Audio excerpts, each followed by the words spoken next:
same way you sleep, okay? Now if you would, Joy, give me an exhale. All the breathing is done in and out of the nose. Okay, now when you're ready, give me an inhale. And if you can, watch here. What I want you to pay attention to, if you can, in fine detail, is the movement of the chest versus the movement of the abdomen.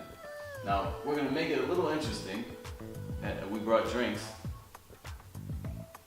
So if you don't trust yourself, use plastic. So go ahead and keep doing the breath.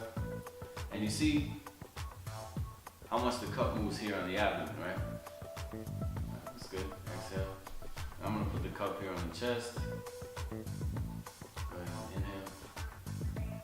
Right? So the cup is gonna smack her in the face if I leave it there, right?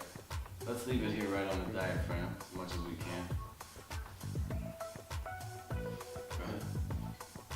And we got a good movement of the diaphragm. So if you're a singer, that's about where your breathing is gonna be, right? So you got upper and you got about middle lungs, which is probably better than 2/3 of the human beings on the planet Earth, okay?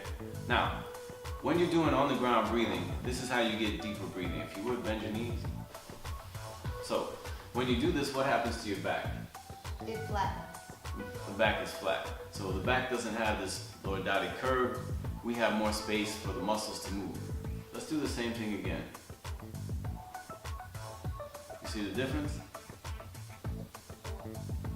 Now, when you do this, don't just move your stomach muscles, because that's called breathing without breathing.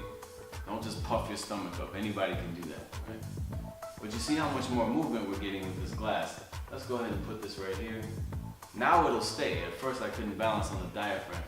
Maybe not. Let's turn it over. Right? And that's good. And you'll see the difference just based on her spine alignment and the way that she can breathe.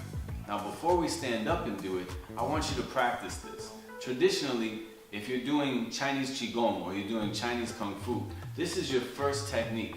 Before you learn anything, you learn how to straighten the spine and breathe deeply. So again, breathing is done in the nose with the tongue on the roof of the mouth. Exhaling is done out of the nose. 3 things that you want to pay attention to the breath is silent, long, and thin, right? Right. So now, ideally what you can use at home when you practice would be something heavy like this. But if you're worried about glass breaking or you have kids, you could use a 10-pound dumbbell. In traditional Kung Fu, they use a 25-pound round dumbbell.